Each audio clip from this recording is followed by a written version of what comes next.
제가 어렸을 때 들은 얘기입니다. 제가 살았던 동네에 저보다 한 2년 정도 나이가 많은 어떤 형이 있었습니다. 그 형의 얘기인데 운동회가 있었습니다. 학교에서 어렸을 때 운동회가 있으면 여러 가지를 하는데 부모님하고 나와서 달리기를 같이 하는 순서가 있었어요. 선생님들이 안내를 했고 진행하시는 분이 아버지를 모시고 나와서 같이 달리기를 한다 이렇게 안내를 했어요. 그래서 제가 아는 동네 형의 아버지가 나오셨고 그 형하고 손을 잡고 달리려고 갔습니다. 근데 그 동네 형이 막 울면서 아버지가 아니라고, 이 사람 아버지 아니라고, 아버지 아니에요 선생님한테 이렇게 얘기하면서 거부를 하더랍니다. 당황해서 아버지는 얼굴이 빨개지고 당황해서 조금 후에 하는 얘기를 가만히 들어보니까 이 동네 형이 어렸을 때니까 아버지 아니에요 아버지 아니에요. 그럼 누구야? 그러니까 아빠요 아빠 그랬대요. 심각한 상황이 혹시 벌어질 뻔했는데 어렸을 땐 그럴 수도 있죠 뭐, 그렇죠? 아버지나 아빠나 같은 분이에요. 오늘 무슨 날이죠? 아버지 날, Father's Day.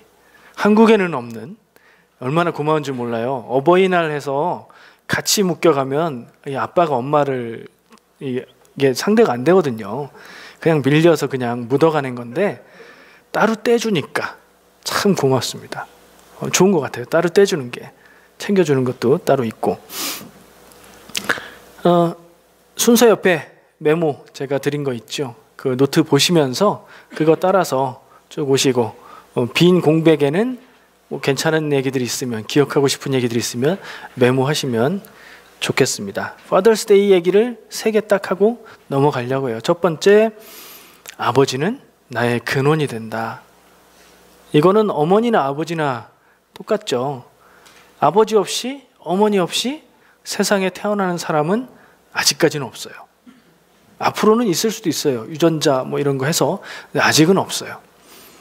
무슨 말이냐면 아무리 부모가 지금 없는 고아라고 할지라도 아버지 어머니가 있어서 생명으로 태어났다는 얘기죠. 왜 이 얘기를 이렇게 하냐면 때로는 어떤 사람들은 내 아버지에 대한 기억이 그리 좋지 않을 수도 있어요. 어머니에 대한 기억을 얘기하라면 거의 다 따뜻하고 가슴 뭉클하고 좋은 얘기들을 하는데 아버지 얘기를 해보라고 하면 별로 할 말이 없고 얘기 안 했으면 좋겠는 경우도 있어요. 우리 아버지들이 완벽하지는 않으시니까요. 그렇죠? 그럼에도 불구하고 성경 말씀은, 하나님의 뜻은 부모를, 아버지를 공경하고 순종하라고 얘기합니다. 왜요? 그 이유가 아버지가, 어머니가 훌륭하고 나를 잘 사랑해주기 때문이 아니라 내 존재의 근거가 되기 때문이라는 거죠. 그것 하나만으로도 하나님 뜻 안에서 공경하고 순종할 분이라는 거예요. 아버지에 대해서 안 좋은 기억 있는 분들 있을 거예요. 좋은 기억이 많지만 그래도 안 좋은 부분이 있는 사람도 있을 거예요. 아버지가 나에게 무엇을 남겨줬나 생각해 볼 때 없는 것 같아. 이럴 수도 있어요. 근데 아버지의 기억, 아버지와의 관계, 이건 굉장히 중요합니다. 왜냐하면 이유가 두 번째예요. 두 번째 써 있는 거, 하나님의 이미지와 연결이 되기 때문에 그렇습니다. 예수님이 하나님을 아빠라고 부르라고 얘기하셨어요. 그리고 우리는 하나님 아버지라고 부릅니다. 그래서 그런지 내 육신의 아버지에 대해서 안 좋은 기억이 있고 상처를 준 아버지를 가지고 계시면 그런 경우에 기독교 신앙의 아버지가 사랑 많으시고 따뜻하고 우리를 깊이 사랑하는 분이다라는 하나님을 받아들이기가 어렵다는 거예요. 그런 이유 때문에라도 우리가 아버지에 대해서 우리 안에 있는 이 아버지와의 관계, 아버지 상을 건강하게 세울 필요가 있어요. 아버지는 나의 근원이 되기 때문에 공경하고 존경하고 사랑하고 순종해야 하고, 두 번째, 이 아버지는 하나님하고 연결되기 때문에 이 아버지와의 관계, 아버지와의 기억, 추억, 아버지를 내가 어떻게 생각하느냐가 굉장히 중요하다는 거예요. 여러분은 어떻습니까? 저도 말씀을 준비하면서 생각을 해보게 됐어요. 나의 아버지는 나의 기억이 어떤가? 그러면서 여러 가지 생각을 많이 해봤습니다. 그런 생각을 하시고 아버지와의 마음에 잘 통하지 않는 부분이 있다면 아버지가 살아계시면 기도하면서 화해할 수 있는 기회가 되시길 바라고, 아버지가 돌아가셨으면 마음으로 아버지를 용서하고 화해할 수 있는 그런 계기가 있으셨으면 좋겠습니다. 세 번째, 아버지가 된다는 것은 하나님 앞에서 거룩한 사명이다. 아버지의 날에 생각해 볼 수 있는 마지막, 보통은 결혼하면 그리고 자녀를 낳으면 그냥 아버지가 되죠. 그리고 보통은 아버지는 이렇게 해야 돼, 아버지는 이걸 잘해야 돼, 아버지는 이런 거야, 이런 훈련, 교육 이런 거 없이 그냥 아버지가 되죠. 아버지가 된 다음에 자녀를 사랑하긴 하는데 그 사랑을 어떻게 표현할까, 어떻게 이 자녀를 훌륭한 자녀, 행복한 자녀로 키울 수 있을까를 뒤늦게 고민하며 생각하며 최선의 노력을 다 하게 되죠. 근데 아버지는 준비하고 공부해야 될 만큼 중요한 역할이에요. 거룩한 사명이라고 표현을 했는데 왜 그러냐면, 자녀를 흔히 소유로 그렇게 말하진 않지만 내가 내 주권을 가지고 내가 자녀를 이렇게 해라 저렇게 해라 할 수 있는 그런 나에게 소속된 존재로 생각하는 경우가 많은데요. 기독교적인 자녀에 대한 마음이 아니에요. 기독교적인 자녀에 대한 마음은 나와 내 아내, 나와 내 남편에게 잘 키우라고 하나님이 맡겨주신 하나님의 자녀로 우리가 생각을 해야 됩니다. 그래서 귀하게 생각해야 되고요. 그래서 최선을 다해서 양육해야 돼요. 하나님의 사랑과 말씀, 지혜로 양육할 수 있어야 됩니다. 내 사랑과 내 지혜, 내 경험으로 키우는 게 아니라 하나님의 사랑과 하나님의 말씀과 하나님의 지혜로 양육할 수 있어야 돼요. 그래야 최선의 자녀 양육이 될 수 있습니다. 그걸 위해서 제가 하고 싶은 사역이 있어요. 우리 교회에 어린 자녀를 둔 부모님들을 위해서 성경적 부모 교실 이런 거를 좀 해보고 싶어요. 그런 마음이고 그런 꿈이 있어요. 할 수 있게 되기를 기도하고 있습니다. 기대하시고 그런 거 한다고 그러면 참여하시면 좋을 것 같습니다. 오늘 말씀, 본문 말씀이 읽어보면 아버지하고 관계가 돼 있어요. 여러 가지 면에서. 예수님 얘기 나오고 하나님 얘기 나오고, 말씀에 여러 번 반복돼서 나오는 게 멜기세덱, 제사장 뭐 이런 얘기가 반복돼서 나오거든요. 하나님 앞에 아들 된 예수님, 예수님이 그 하나님에게 순종하셨고 순종해서 무엇을 하셨는지, 그걸 우리가 깊이 생각해야 될 줄 믿습니다. 예수님이 하나님 앞에 순종해서 했던 일이 뭐죠? 많은 일을 하셨죠. 근데 가장 중요한 일이 뭐죠? 예수님이 사람으로 이 땅에 오신 이유, 목적, 십자가의 죽으심으로 사람들에게 구원의 길을 열어주신 것이죠.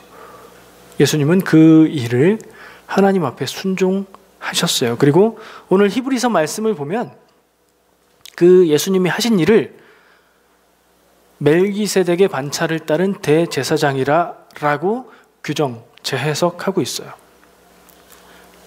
멜기세덱이 누구죠? 들어는 보셨죠? 멜기세덱. 성경에 많이 나오지 않습니다.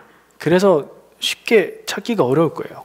창세기 14장을 보시면 멜기세덱이 등장하는 장면이 나오고요. 어떤 전쟁 얘기가 나와요. 그 전쟁 얘기가 어떻게 되냐면, 두 군이 싸우는데 이 두 군이 한 나라와 한 나라가 아니라 4개 국가와 5개 국가가 연합한 연합군이에요. 연합군이 전쟁을 합니다. 이 4개국 중에 엘람 왕 그돌라오멜이 지휘하는 군이 있는데 아마 그 나라가 가장 강성했던 나라 같아요. 이 5개 연합국들이 그 그돌라오멜을 섬기다가 반역을 해요. 그러니까 조공을 바치고 이렇게 하다가 그걸 안 했다는 거죠. 그래서 이제 연합군을 구성해서 자기의 주변에 있는 연합국들을 모아서 전쟁을 하는 거죠. 전쟁이 일어났어요. 네 나라, 다섯 나라인데 물론 나라라고 해도 규모가 큰 지금 같은 나라의 개념은 아닌 것 같아요. 규모가 커봐야 한 도시국가 정도로 생각하는 게 맞을 것 같아요. 4대 5로 전쟁을 했는데 4인 나라 연합군이 승리했어요. 이겼어요. 그래서 진 쪽 편에 어디가 있냐면 소돔과 고모라가 들어있어요. 그리고 그 소돔성에 누가 살고 있었냐면 아브라함의 조카인 롯이 살고 있었어요. 그러니까 이 시대가 짐작이 가시죠.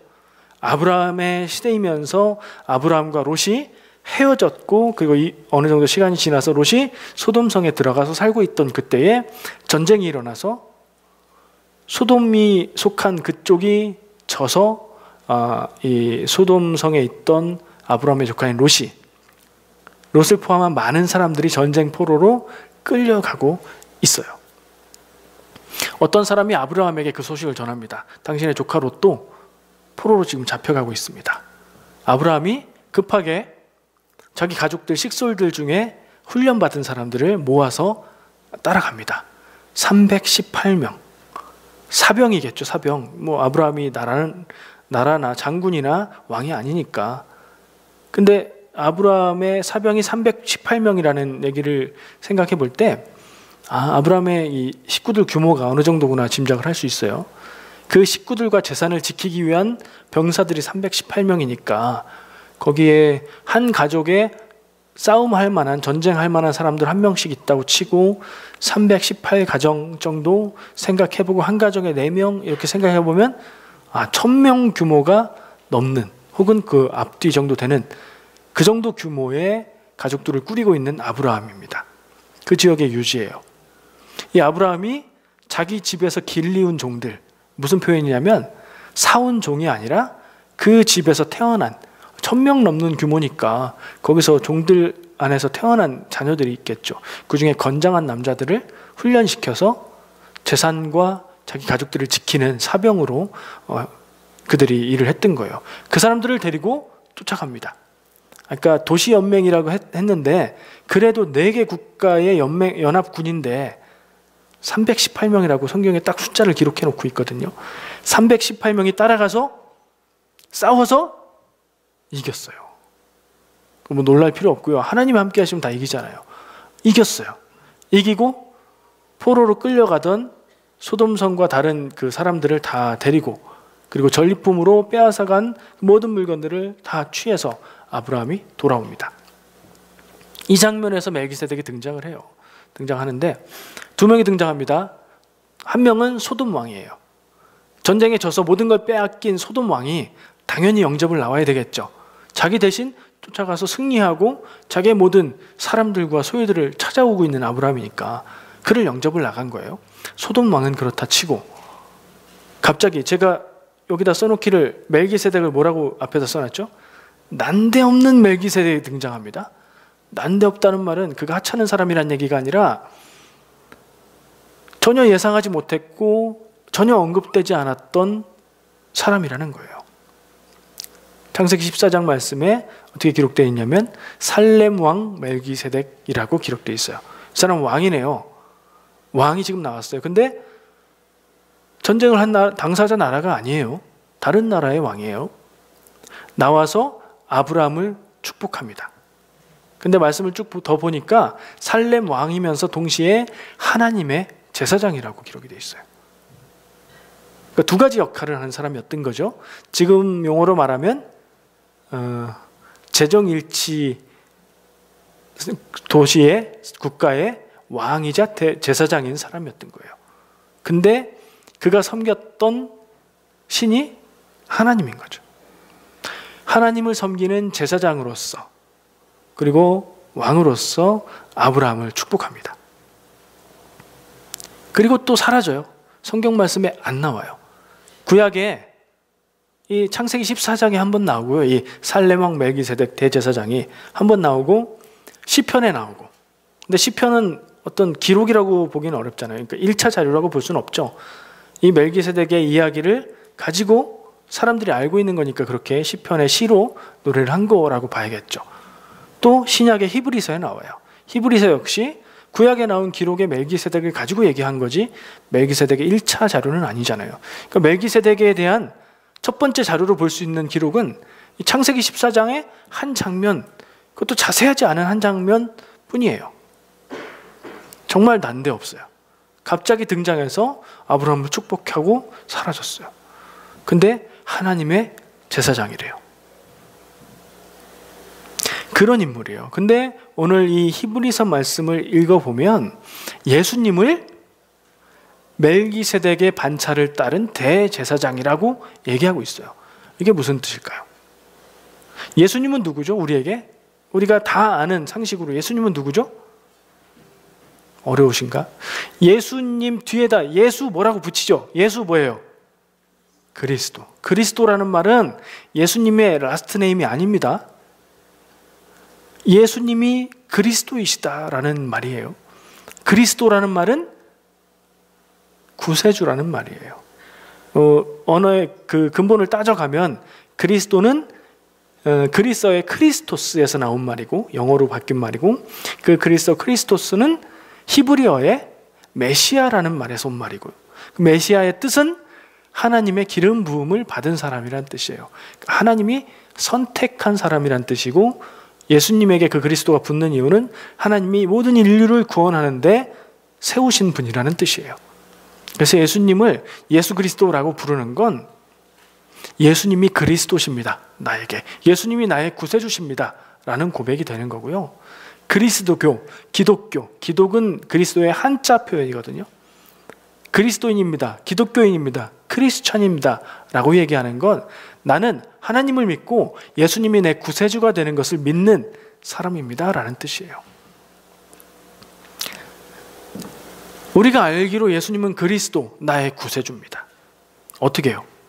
십자가 죽으심을 통해서 내 죄의 용서를 해주신 것으로 그렇게 우리가 알고 그렇게 믿고 그것을 믿음으로 구원받는다고 고백하죠. 예수님이 십자가에 죽으시는 게 어떻게 해서 내 구원이 될까요? 이거는 구약의 제사 제도를 우리가 알면 금방 이해할 수 있습니다. 구약 시대에 제사를 했어요. 성전에 가서 제사장을 통해서 제물을 드렸어요. 제물은 동물이에요. 동물을 그냥 이렇게 준 게 아니라 동물을 죽여서 법에 따라서 처리해서 드리면 하나님 앞에 태워서 제물로 드린 거예요. 그러면 그 제물은 살아있던 그 제물은 어떻게 돼야 되는 거죠? 죽어야 되는 거예요. 생명을 잃게 되는 거예요. 왜냐하면 내가 죄를 지었는데 여기서 죄가 나와요. 내가 죄를 지었는데 내 죄를 해결하려면 내 생명을 들여서 내가 죽어야 되는 거예요. 죄의 값은 사망이잖아요. 그러니까 죄를 지어서 죄를 해결할 수 있는 것은 생명을 드리는 죽음뿐인데 그래서 죄를 지은 인간은 죽을 수밖에 없는 건데 대신 제물을 드림으로 동물의 생명을 통해서 그걸 하나님께 드림으로 내가 죄 용서를 받는 게 구약의 제사의 그 메커니즘이에요. 예수님의 죽음이 어떻게 내 죄 용서의 근거가 되냐? 예수님이 그 제물이 되신 거예요. 그래서 예수님을 어린 양이라고 표현하는 거죠. 예수님이 어린 양이라는 건 예수님이 뭐 귀엽고 그렇다는 얘기가 아니라 내 대신 죽어서 나를 살리는 제물이 된다는 표현이에요. 예수님은 우리가 알듯이 그리스도, 우리를 구원하는 구세주예요. 어떻게? 자기가 죽으심으로. 자기의 생명의 희생으로 나를, 세상 모든 인류를 살리신 구세주가 되는 거예요. 근데 그 일을 구약시대에 제물을 드릴 때 그거를 하게 주관하는 사람이 있어요. 그게 바로 제사장이죠. 그럼 제사장의 역할은 뭘까요? 사람들이 죄를 지었어요. 하나님 앞에 나와서 제물을 드려서 죄 용서받고 살아갈 수 있게 하는 일을 돕고 그 일을 하게 해주는 사람이죠. 제사장이 없으면요. 아무나 할 수 있나요? 못하는 거예요. 예수님이 대제사장 되신다는 건 그 제사장의 역할을 한다는 거예요. 제사장들 중에 또 대제사장이 한 명이 있거든요. 그 역할을 모든 백성의 죄를 대신 하나님께 드림으로 용서받게 해주는 역할을 하는 게 대제사장인데 예수님이 그 대제사장이라는 거예요. 문제는 멜기세덱의 반차를 따른다는 게 무슨 말인가?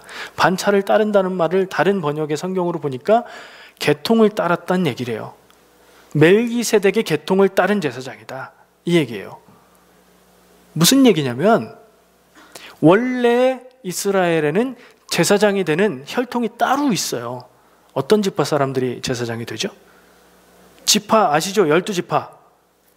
그 중에 레위 지파 사람들이 제사장이 될 수 있습니다. 그리고 레위 지파 중에서도 아론의 후손들이 제사장이 되게 돼 있어요. 그게 법이에요. 그래서 제사장직은 세습됩니다. 아들이 제사장, 아들이 제사장. 그러니까 그들만 제사장을 할 수 있는 거예요. 이스라엘 역사에, 이스라엘 종교에, 유대교에 있어서는. 근데 그렇지 않고 멜기세덱의 계통을 따른 제사장이다, 이 말이에요.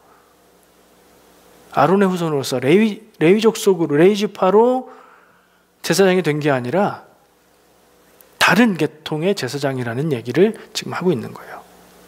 멜기세덱은 제가 아까 강조해서 자꾸 얘기했는데 난데없이 나타났던 하나님의 제사장이었죠. 이 난데없다는 표현을 안 좋은 쪽으로 듣지 마시고 좋은 쪽으로 생각해 보시면 제도로서, 정해놓은 규칙으로서 세습되는 제사장이 아니라 하나님이 세우신 제사장이라는 뜻이에요. 짠 나타났는데 누가 세우셨겠어요? 하나님이 세운 분이라는 거죠. 실제로 예수님은 레위 지파가 아니에요. 예수님의 엄마 아빠 요셉과 마리아는 어느 지파 사람들이었죠? 유다 지파 사람들이었습니다. 예수님도 유다 지파죠.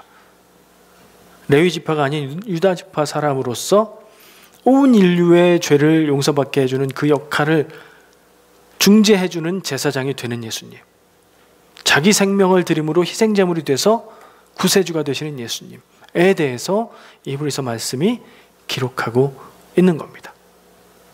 멜기세덱의 반차, 멜기세덱의 계통을 따른 대제사장이라는 얘기는 아론의 레위 지파가 아닌 하나님이 세우신 구원자로서 세워진 예수 그리스도를 얘기하는 표현이에요.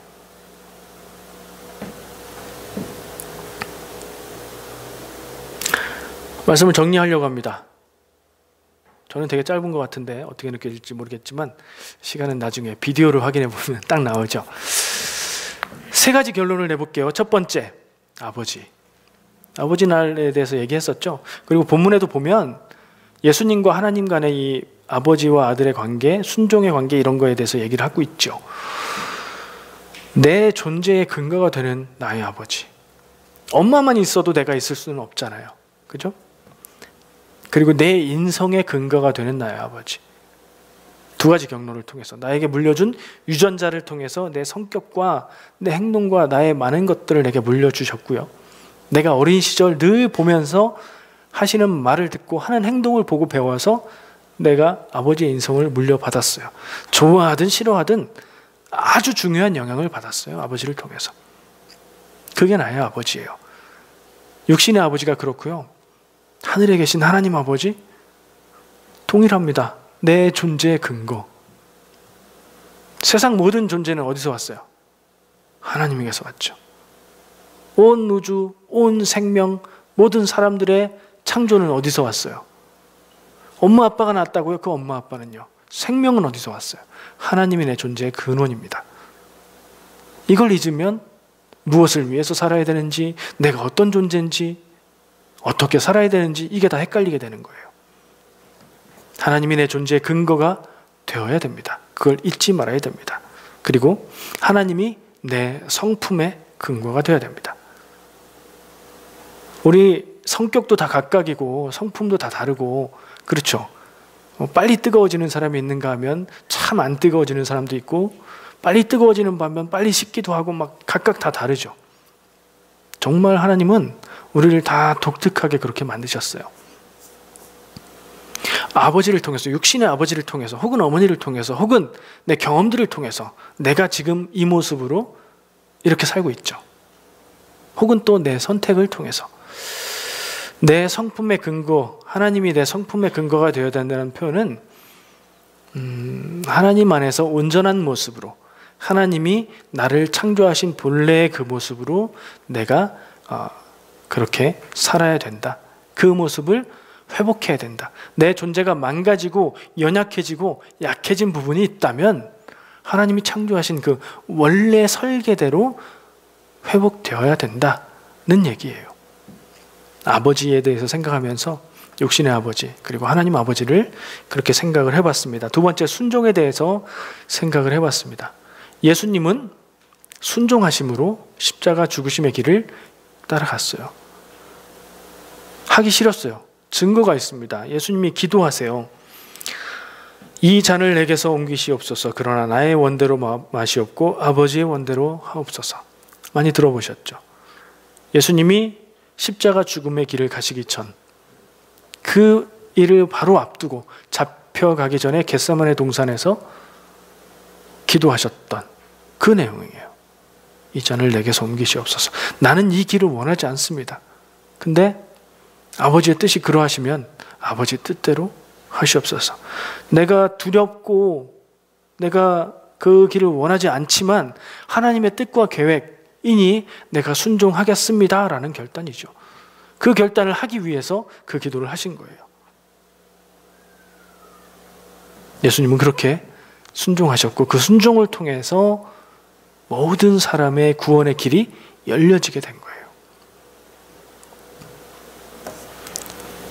우리도 순종해야 돼요. 육신의 아버지, 육신의 부모에게도 순종해야 돼요. 주님 안에서 잘 분별해서. 그리고 하나님의 뜻 안에서 하나님의 뜻에 순종해야 돼요.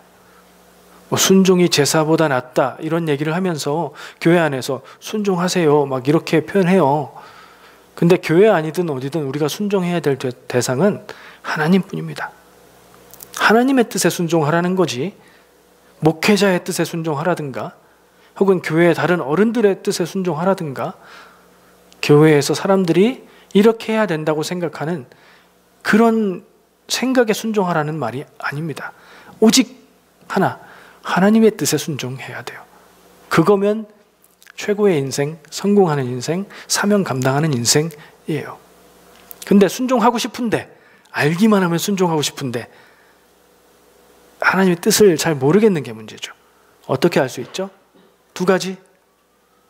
하나님이 우리에게 남겨주신 이 성경 말씀을 통해서, 또 하나 기도할 때에 하나님의 음성 듣고 하나님의 뜻을 들음을 통해서 알 수 있죠. 그럼 지금 우리가 당장 해야 될 건 뭐예요? 기도하고 말씀 보는 거죠. 기도는 우리가 어쨌든 교회적으로 하고 있어요. 수요일에 모여서 기도회 갖고 있죠. 예배 때도 기도하죠. 말씀에 대한 부분을 좀 세우고 싶은 생각이 있어요. 꼭 있어야 된다고 생각하고요. 그런 열정이 있는 분들 다 모여서 한번 그런 그룹도 만들어 보자고요.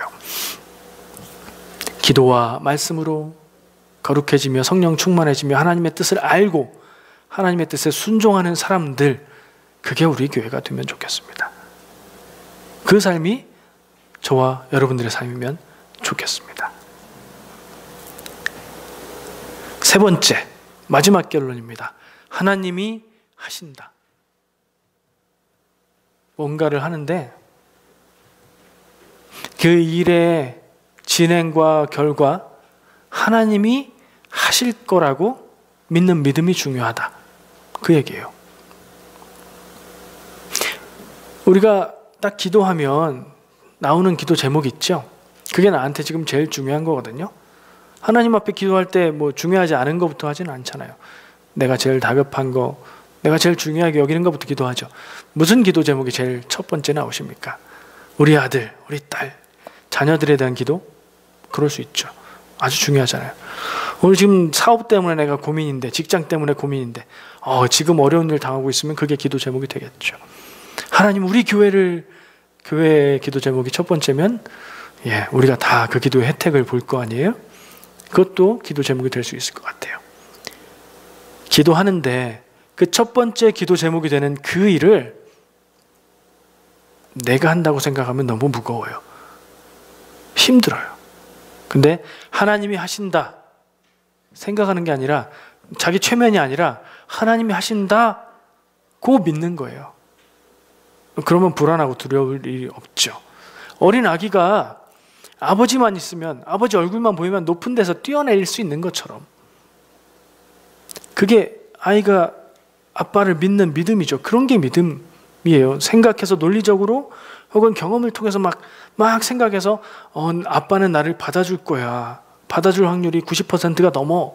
이렇게 생각하는 거 아니잖아요.